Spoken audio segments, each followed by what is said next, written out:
இரண்டாவது நீங்கள் பார்ப்பீர்களானால்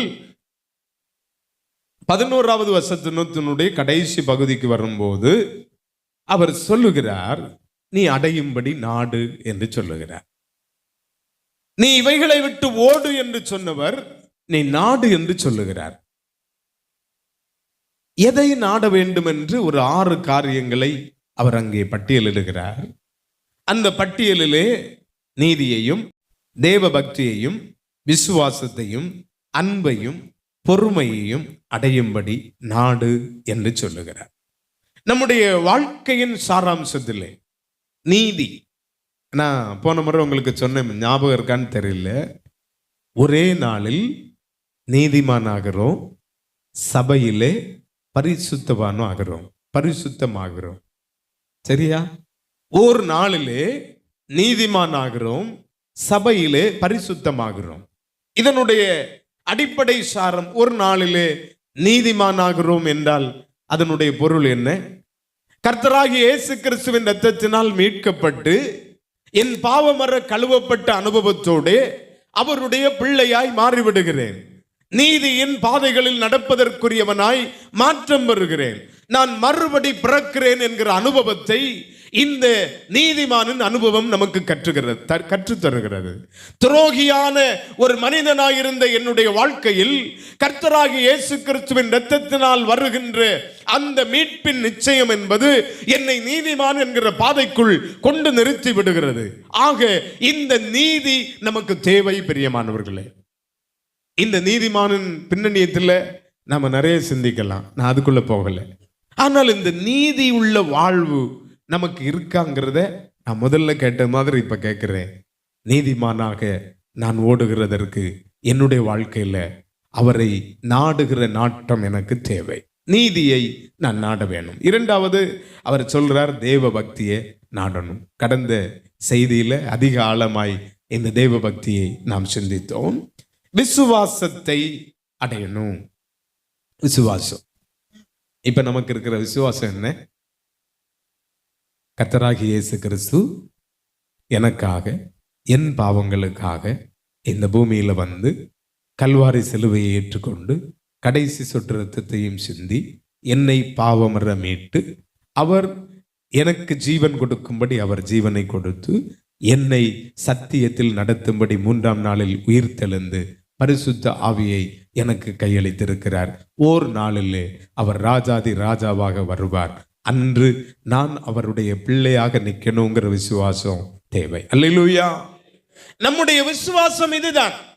இந்த சூழ்நிலையில எந்த காரியங்கள் வந்தாலும் அவைகளிலே நம்மை அவர் நிச்சயத்தோடு நடத்துவார் என்கிற விசுவாசம். அருமையான தேவனுடைய பிள்ளைகளை, எத்தனையோ காரியங்களை இந்த விசுவாசத்திற்காக நீங்கள் சாட்சியாக சொல்ல முடியும். எவ்வளவோ காரியங்கள் கர்த்தர் உங்களுடைய வாழ்க்கையில அவர் செய்திருப்பார். ஆனால் ஒரு சின்ன காரியத்துல நம்முடைய விசுவாசம் எங்க போயிருது? விட்டு போயிருது. இழப்பு என்பது ஒரு கொடிய தீங்காத்தான் இருக்கும். ஆனா தேவனை விட்டு பின்வாங்குற அளவுக்கு அது தீங்கா மாறிடக்கூடாது. கடந்த நாட்களிலே ஒரு அருமையான குடும்பத்தில் ஒரு வாலிப தங்கச்சி மரணித்து போனாள். கொடுமையான வேதனைக்குரியது. ஆனால் அந்த வீட்டினுடைய தகப்பனார் ஊழியக்காரர் கல்லறை ஜெபத்திற்காக போய் ஜெபித்து வீட்டில் ஜெபிக்க போற நேரத்தில் கல்லறை அண்டையில் நின்று கொண்டு இருக்கிறார். அந்த நேரத்தில் போய் சொல்லியிருக்காங்க, பாஸ்டர் வந்து ஜெபம் பண்ண வந்திருக்காங்க, நீங்க வீட்டுக்கு போங்க. அந்த மனிதர் சொன்னாராம், இந்த உலகத்தில் எந்த கடவுளும் இல்லை, இந்த உலகத்தில் எந்த கடவுளும் இல்லை, கடவுள் இருந்திருந்தா என் பிள்ளைய தந்திருப்பார். வேதனைக்குரியதே ஆனாலும் கர்த்தரை குற்றம் சாட்டுகிற அளவிற்கு அல்லது தேவனுடைய அன்பை விட்டு விடுகிற அளவிற்கு நம்முடைய வாழ்க்கை துணியக்கூடாது. பிரியமானவர்கள், நான் கேட்கிறேன், கேட்கக்கூடாது கேட்கிறேன். அவர் தீமையை செய்கிறவர் அல்ல என்று வேதம் சொல்லுகிற போது, நன்மையே நமக்கு தருவார் என்று சொல்லுகிற போது, அந்த பிள்ளை ஒரு கொடிய பலவீனத்தோடு கையில் கொடுக்கப்பட்டிருந்திருந்தால் இவங்க ஒரு நாள்ல என்ன கேட்டிருப்பாங்க தெரியுமா? இப்படி போட்டு என்னை துக்கிரமப்படுத்துறதுக்கு இதை எடுத்திருக்கலாமே. எத்தனை பேர் சொல்லியிருக்காங்க. ஆனா கர்த்தர் எதனால செய்கிறாருங்கிறத நாம நிதானிக்க முடியாது. ஆனா அதுக்குள்ள ஒரு நன்மை இருக்கும். அல்லேலூயா, அல்லேலூயா. கண்டிப்பா இருக்கும், கண்டிப்பா இருக்கும். கர்த்தர் ஒருபோதும் மனிதனை தீமையினால் சோதிக்கிறவர் அல்ல. அருமையான தேவனுடைய பிள்ளைகளே, நமக்கு மிஷனரிகளாய் வந்த எத்தனையோ மிஷனரிகள் தங்களுடைய பிள்ளைகளை வழிகளிலே சாக கொடுத்தார்கள், தங்களுடைய குடும்பத்தின் உறவுகளை சாக கொடுத்தார்கள், தங்களுடைய வாழ்க்கையை மடிய கொடுத்தார்கள். என்றாலும் அவர்கள் ஏன் இப்படி நடந்தது என்று கேட்டதில்லை. பிரியமானவர்களே, ஏன் தெரியுமா? பல பல தேசங்களிலிருந்து வழி நடத்தி கொண்டு வந்த ஆண்டவரை ருசித்தவர்கள். யோபுனுடைய வாழ்க்கை அடிக்கடி நான் சிந்திப்பேன். எப்படி அவரால் முடியும்? எப்படி முடியும்? மனைவியால முடியல, எப்படி முடியும்? அவர் ஒரு வார்த்தை சொல்றாரு, பாத்தீங்களா? அவரிடத்திலிருந்து நன்மையை பெற்றுக்கொண்ட நாம் தீமையை அனுபவிக்க வேண்டாமோ? அப்படின்னா அந்த மனுஷனுடைய இருதயம் நன்மை செய்த அனுபவத்தை மறவாத இருதயம். அல்லேலூயா. நம்முடைய வாழ்க்கையில் இது தேவை. நான் ஒருவேளை அந்த மனுஷனை நான் குற்றம் சொல்லல, ஆனாலும் ஆவிக்குரிய வாழ்க்கை நிலைமையிலே அவரை விட மிஞ்சி போகிற அளவிற்கு நம்முடைய வாழ்க்கை மாறிடவே கூடாது. ஏன் மாறக்கூடாது தெரியுமா? அவர் கரத்தின் கிரியைகள் நாம். அவர் உருவாக்கினதற்கு பின்பும் பாவம் செய்து பலவிதமான கொடுமைகளுக்குள் தள்ளப்பட்டவர்கள் நாம். ஆனாலும் அவர் ஆண்டவராகிய இயேசு கிறிஸ்துவை தந்து நம்மை பிள்ளைகளாக்கின அனுபவத்திற்குரியவர்கள் நாம். இந்த பிள்ளை அந்த அப்பாவை குற்றம் சொல்றதுக்கு ஒண்ணுமே இல்லை பிரியமானவர்களே, ஒண்ணுமே கிடையாது. விசுவாசத்தின்படியான வாழ்க்கை இந்த பூமியிலே எனக்கும் உங்களுக்கும் தேவை பிரியமானவர்களே, தேவை. அவங்களுக்கு வரும்போதுதான் தெரியும் நல்லா சொல்லலாம், உண்மை. ஆனாலும் சரியான ஒரு வாழ்க்கை கிறிஸ்துவோடு வாழுகிற நமக்கு இருக்குமே ஆனால் கர்த்தருடைய சமூகத்தில் எல்லாவற்றையும் சகித்துக் கொள்ளுவதற்குரிய அனுபவம் நமக்கு தேவை. அதுபடினாலே தான் அப்போஸ்தலனாகிய பரிசுத்த பவுல் சொல்லுகிறார், நீ விசுவாசத்தை அடையும்படி நாடு என்று சொல்லுகிறார். அடுத்த நிலைமையிலே அவர் சொல்லுகிறார், அன்பு, பொறுமை என்பவைகளை சார்ந்த குணத்தை நாடு என்று சொல்லுகிறார். குணாதிசயங்களின் அடிப்படைகளை நாடுவதற்கு அவர் அழைக்கிறார். அன்புங்கிறத இன்னைக்கு வெளியே சொல்ல முடியாதுல்ல, ஏன்னா வீட்டுக்குள்ளேயே இல்லை. என்னை தாண்டி அடுத்த ஆளிடத்தில் நமக்கு அன்பு வர்றதுக்கு கஷ்டமா மாறி போன காலம் வந்துட்டு. குடும்பத்துக்குள்ளே எத்தனையோ கணவன் மனைவிக்குள்ள ஒரு சின்ன பிரச்சனை வரும்போது அருமையான தேவனுடைய பிள்ளைகளை கோர்ட்டில் போய் சில வார்த்தைகளை பேசுறதை பார்க்கும்போது வேதனையா இருக்கு. கர்த்தருடைய ஆலயத்தில் ஒருங்கிணைக்கப்பட்டு குடும்பமாக்கப்பட்ட அவர்கள், ஒன்றிணைந்து வாழுவதற்கு அடிப்படை கொடுக்கப்பட்ட அவர்கள் சின்ன காரியங்களுக்காக நான் உங்களுக்கு சொல்லியிருக்கேன்னு தெரியல, நார்வல் பட்டணத்தில் நடந்த ஒரு உண்மையான சம்பவம். மனைவி யூஸ் பண்ண டாய்லெட்டை கணவன் யூஸ் பண்ணதுக்காக ஒரு டைவர்ஸ் நடந்தது. நல்லா பேசி பார்த்திருக்காங்க, நல்ல கவுன்சிலிங் கொடுத்து பார்த்திருக்காங்க. அந்த பிள்ளை சொல்லியிருக்கிறா, அவனுக்கு எவ்வளவு அகம்பாவம் இருந்தா அவன் செய்திருப்பான். குடும்பமா, அன்பா, ஐக்கியமா? இல்ல. காரணம் என்ன தெரியுமா? கிறிஸ்துவுக்குள்ளான நடுமையத்திலே இந்த பரிசுத்த வேதாகமத்தின் வசனங்களின்படியான வாழ்க்கை நமக்குள்ள இல்லை. ஆனபடினால அதனால தான் இப்படிப்பட்ட சம்பவங்கள் கிறிஸ்தவ குடும்பங்களுக்குள் பலவிதமான கொடிய சம்பவங்கள் வருவதற்கு காரணம் அன்பு என்பது மையப்படுத்தப்படவில்லை. பிரியமானவர்களே, இந்த அன்பு நிமித்தமாய்த்தான் சிலுவையை பார்க்க வேண்டும். இந்த அன்பை நம்மிடத்துல அவர் காட்டலைன்னா, ஏசப்பா காட்டலைன்னா, நானும் நீங்களும் இந்த உலகத்தில் இருப்பதற்கு வாய்ப்பே இல்லை பிரியமானவர்களே, வாய்ப்பே இல்லை. இதுக்கு முன்னால நாம எவ்வளவோ அழிவுகளை சந்தித்து அழிந்தே போயிருப்போம். உள்ளத்தின் ஆழத்தில் நீங்க சிந்தித்து பார்த்தீங்கன்னா தெரியும், நம்ம யாரும் வாழுகிறதற்கு தகுதியுள்ள சூழ்நிலையில் இருந்தவங்க இல்ல.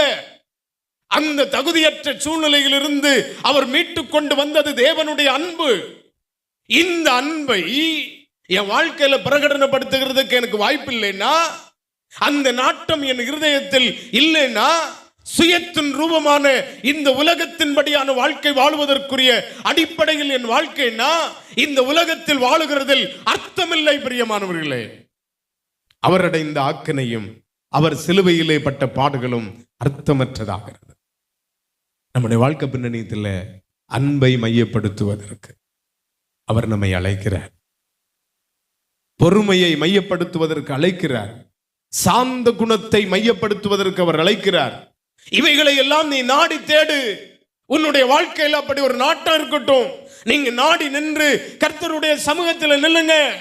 நீ ஓட வேண்டியது இருக்கிறது, நாட வேண்டியது இருக்கிறது என்று சொல்லுகிற இந்த அப்போஸ்தலனாகிய பரிசுத்த பவுல் அடுத்த நிலையில் என்ன சொல்றார்? அடுத்த வசனத்தில் சொல்லும் போது அவர் சொல்லுகிறார், நீ விசுவாசத்தின் நல்ல போராட்டத்தை போராடு. அருமையான தேவனுடைய பிள்ளைகளே, இப்போ போராட்டம் தான் வாழ்க்கை. இதை ஏற்றுக்கொள்றதுக்கு யாருமே ரெடியா இல்லை. ஏன் தெரியுமா ரெடியா இல்லை? இப்படி பாருங்க, இப்படி பாருங்க, இப்படி பாருங்க. இன்னைக்கு நீ எப்படியும் வாழலாம், உனக்கு எல்லாம் கிடைக்குங்கிற சத்தியம் மேலோங்கி விட்டது. இல்லை, நீ போராடிதான் வாழணும், இந்த போராட்டத்தின் வாழ்க்கையில நீ ஜெயிக்கணுங்கிற சத்தியம் கீழே போயிட்டு. ஆனபடியினாலே மனிதன் போராட்டம் உள்ள வாழ்க்கையை தெரிவு செய்வதற்கு தவறுகிறார். ஏன்? போராட்டம் இல்லாமலும் வாழுவதற்கு சத்தியம் கொடுக்கப்படுகிறது, அப்படியே வாழ்ந்து விடலாம் என்று போகிறார்கள். அந்த போராட்டமற்ற வாழ்க்கையின் கால சூழ்நிலையில் ஏமாற்றமுடையவர்களாய் தலைகுனிந்து நிற்கிறவர்களை தான் பார்க்க முடிகிறது. அருமையான தேவனுடைய பிள்ளைகளே, கடந்த காலநிலையில மிகவும் மிகவும் கடுமையான நெருக்கம், என் வாழ்க்கையில கடுமையான நெருக்கம்.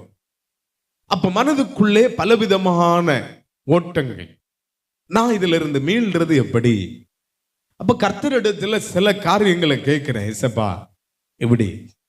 என்னுடைய வாகன பயணத்தில் நான் அதிகமா பாட்டு பாடிட்டு போவேன். அந்த பாடல்களுடைய வரிகள் என்னை சந்திக்கும் போது அதை தியானித்து அப்படி போவேன். நான் ஒரு நாள் அப்படி நான் ஜெபத்திற்காக நான் வாகனத்தில் போய்கொண்டிருக்கும் போது கர்த்தர் கேட்டார், உனக்கு நான் சந்தோஷத்தை கொடுக்கலையா? உனக்கு நான் சமாதானத்தை கொடுக்கலையா? இதை தவிர்த்து நீ விரும்புகிறபடி உனக்கு நான் நன்மையை தரணுமா அப்படின்னு கேட்டார். அழுதே. அப்பாட்ட சொன்னேன், போதும் ஆண்டவரே, இந்த உலகத்தில் நீர் அளிக்கிற சந்தோஷமும் சமாதானமும் எனக்கு இருந்தா கடைசி மூச்சு மட்டும் எனக்கு போதும் ஆண்டவரேன்னு சொல்லிட்டு அப்படியே போய் நான் ஜெபத்தில் முழங்கால நின்னேன். அருமையான தேவனுடைய பிள்ளைகளே, இந்த உலகத்தில் போராட்டம் என்பது வாழ்க்கையின் ஒரு பகுதி. ஏன் போராடுற சொல்றார் தெரியுமா? உனக்கு நித்திய ஜீவன் வச்சிருக்கிறேன் அப்படின்னு சொல்றார். நீ போராடலைன்னா இந்த நித்திய ஜீவன் கையை விட்டு வெளியே போயிடும். தப்பா சொல்றேன்னு நினைக்காதீங்க. என்று கர்த்தராகிய இயேசு கிறிஸ்துவின் கல்வாரி சிலுவையின் மூலமாய் நீதிமான் என்கிற பட்டத்திற்கு வந்தோமோ, அன்று நித்திய ஜீவன் என்கிற ஒரு பரிசை கர்த்தர் நம்முடைய கரத்திலே கொடுத்தார். அந்த பரிசை கையை விட்டு விலக்கி விடாதபடிக்கு, அது நம்ம கையை விட்டு போகாதபடிக்கு நீ போராடி மேற்கொள் என்று கர்த்தர் நம்மை அழைக்கிறார். அருமையான தேவனுடைய பிள்ளைகளே, உன்னை நான் கையில வச்சிருக்கிறேன். அந்த கையில இருந்து போகாதபடிக்கு நான் ஜாக்கிரதையா இருக்கணும்னா என் வாழ்க்கையில் வருகிற இந்த போராட்டங்களை கடந்து போவதற்கு நான் மிக ஜாக்கிரதை உள்ளவனா இருக்கணும். எபேசியர்கள் எழுதின நிருபத்தில் நீங்க வருவீங்கன்னா நமக்கு எல்லாருக்கும் தெரியும். அதனுடைய அந்த 11வது வசனத்திற்கு நீங்க வாருங்க. எபேசியர் 6:11 வாருங்க. அங்க சொல்லப்பட்டிருக்கிறது, ஏனெனில் நீங்கள் பிசாசின் தந்திரங்களோடு எதிர்த்து நிற்க திராணி உள்ளவர்களாகும்படி தேவனுடைய சர்வாயுத வர்க்கத்தை என்ன செய்யணும்? தரிக்கணும். ஏன்னு சொல்லும்போது அடுத்த வசனத்தில் அவர் சொல்றாரு, ஏனெனில் மாம்சத்தோடும் இரத்தத்தோடும் அல்ல, துரைத்தனங்களோடும் அதிகாரங்களோடும் இப்பிரபஞ்சத்தின் அந்தகார லோகாதிபதிகளோடும் வான மண்டலங்களில் உள்ள பொல்லாத ஆவிகளின் சேனைகளோடும் நமக்கு போராட்டம் உண்டு. அல்லேலூயா, அல்லேலூயா. ஒரு ஆவிக்குரிய வாழ்க்கையின் அனுகூலத்தில் நமக்கு போராட்டம் வைக்கப்பட்டிருக்கிறது. இந்த போராட்டம் மாம்சத்தோடும் இரத்தத்தோடும் முடிந்து போவது அல்ல. நாம நினைக்கிறோம் என்னுடைய மாம்சத்தின்படியும் இரத்தத்தின்படியும் நாம் மீண்டு வந்தா போதுமா? இல்லை பிரியமானவர்களே, நம்முடைய வாழ்க்கையின் பின்னணியத்தில் துரைத்தனங்களோடும் அதிகாரங்களோடும் இப்பிரபஞ்சத்தின் அந்தகார லோகாதிபதிகளோடும் அருமையா வான மண்டலங்களில் உள்ள பொல்லாத ஆவிகளின் சேனைகளோடும் போராட்டம் வச்சிருக்கு. இவைகளை ஜெயிப்பதற்குரியவர்களாக தேவனுடைய சர்வாயுத வர்க்கங்களை நாம தரித்து கொள்ளணும்னு சொல்ற. இந்த அனுபவம் நமக்கு தேவை. கால்களுக்கு பாதரட்சை தேவைதான், நமக்கு மார்க்கவசம் தேவைதான். அப்படி இல்லைன்னா பிசாசானவன் நம்முடைய இருதயத்தை ஊடுருவ குத்தி உடைச்சிட்டு போயிட்டே இருப்பான். இந்த துக்கம் தனியாமலே நம்ம என்ன செய்திருவோம்? வீழ்ந்துரும். ஆனபடினால ஒவ்வொரு அமைப்புகளும் நமக்கு தேவை. தேவனுடைய சர்வாயுத வர்க்கத்தை தரித்து போராடுவதற்கு நாம் அழைக்கப்படுகிறோம். இந்த போராட்டத்தை நாம் நடத்தி கொண்டிருக்கிற போதே நமக்கு ஜாக்கிரதையா இருக்க வேண்டிய ஒண்ணு என்ன? நித்திய ஜீவன். இந்த நித்திய ஜீவன் என்ன செய்திடக்கூடாது? கைவிட்டு போயிடக்கூடாது. நான் ஜெயிக்கும் போது அவர் எனக்கு அளிக்கிற மகிமையான இந்த பங்கை பெற்றுக் கொள்வதற்கு நான் அதை பிடித்துட்டு தான் என்ன செய்யணும்? போராடணும். அருமையானவர்களே, அப்போஸ்தலனாகிய பரிசுத்த பவுல் இந்த தீமோத்தேயுவுக்கு சொல்லுகிற இந்த ஆலோசனைகளின்படி, அப்போஸ்தலனாகிய அருமையான பரிசுத்த பவுலின் ஆலோசனைகளின் மையங்களிலே தீமோத்தேயுவினுடைய வாழ்க்கை தேவனுக்கு மகிமையாயிருந்தது. அல்லேலூயா, அல்லேலூயா. கர்த்தருடைய சமூகத்திலே இந்த நல்ல நேரத்தில் ஒரு கணம் நம்முடைய வாழ்க்கையை நாம் சிந்தித்து பார்ப்போம். நீயோ தேவனுடைய மனுஷனா? நீ தேவனுடைய மனுஷன் தானா? அப்படின்னா கர்த்தருடைய சமூகத்தில் நீ விலகி ஓட வேண்டியது இருக்கிறது, நீ நாட வேண்டியது இருக்கிறது, நீ போராட வேண்டியது இருக்கிறது. நித்திய ஜீவனை கரத்தில் பற்றி இறுக பிடித்து கொண்டு இந்த வாழ்க்கையின் சாரத்தில் நம்முடைய வாழ்க்கை நிற்கணும். பிரியமானவர்களே, எந்த சர்ச்சுக்கு போறேன்னு சொல்லி பெருமை பாராட்டுறதில்ல, ஒன்றும் வரப்போறதில்லை. இந்த அருமையான இடத்துல கர்த்தர் கொண்டு வந்ததற்காக அவரை ஸ்தோத்தரித்து, அவர் என்னை கொண்டு வந்த நோக்கத்திற்காக நான் வளருவேன், அவர் சமூகத்தில் சேரும் வரை வளருவேன் அப்படிங்கிற நிச்சயம் நமக்கு தேவை. அப்படியே இருக்கிற இடங்களில் நம்ம எளிமை நிற்கலாமா? Thank you Lord Jesus.